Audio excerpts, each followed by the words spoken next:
Hello everyone, assalamu alaikum. Today we will discuss about jaundice, pros and cons about jaundice. So what is jaundice? Jaundice, also known as hyperbilirubinemia, is defined as yellow discoloration of body tissues resulting from the accumulation of excess bilirubin. So what is the source of this bilirubin? Before discussing the source, we discuss about hemolysis. The types of hemolysis: intravascular hemolysis and extravascular hemolysis. Intravascular hemolysis is red blood cell destruction occurs within the bloodstream. The extravascular hemolysis is red blood cell are destroyed primarily by macrophages in the spleen and liver. After hemolysis and destruction of red blood cell, the hemoglobin is released, and from this hemoglobin, the heme and globin is recycled, and from heme, iron and biliverdins are produced. The iron is also recycled, and then the biliverdin then converted to unconjugated bilirubin by biliverdin reductase, and this unconjugated bilirubin entered into liver and become conjugated. So after conjugation, the conjugated bilirubin is excreted through bile. If we see the pathway, the liver, the right and left hepatic duct, common hepatic duct, after joining with cystic duct, it became the common bile duct. So the conjugated bilirubin is excreted through bile. The conjugated bilirubin, by bacterial action, it is converted into urobilinogen, and this urobilinogen, most of them are re-entered into liver by enterohepatic circulation. Some of them become stercobilinogen and excreted through stool. So now we discuss about the types of jaundice. Jaundice may be classified into prehepatic, hepatic and post-hepatic. So prehepatic jaundice, if there is excess hemolysis, more bilirubin is produced, which is unconjugated bilirubin.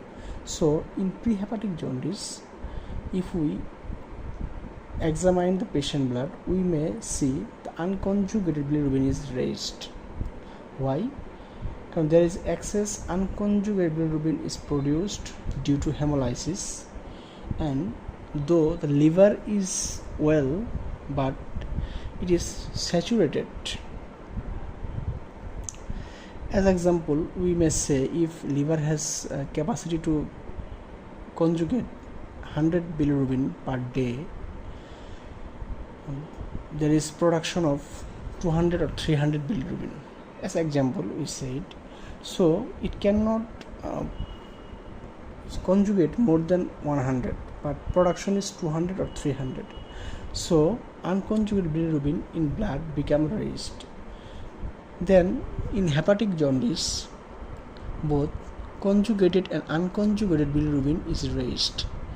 In hepatic jaundice, the cause are maybe hepatitis, hepatocellular carcinoma, or chronic liver disease, or liver cirrhosis. In this case, unconjugated bilirubin production is normal, but liver is failed to conjugate all of them unconjugated bilirubin. So if we examine the patient blood, we may see both conjugated and unconjugated bilirubin are raised. Then in post-hepatic jaundice, which is also called obstructive jaundice, if we see the bile excretion pathway, there may be obstruction at any site, maybe in CVT or distal CVT or in the common hepatic duct. So in post-hepatic jaundice or obstructive jaundice, there is bilirubin production is normal, liver is also normal, but the biliary pathway is blocked due to any cause. So there is increased conjugated bilirubin concentration. Then we see the difference between conjugated and unconjugated bilirubin.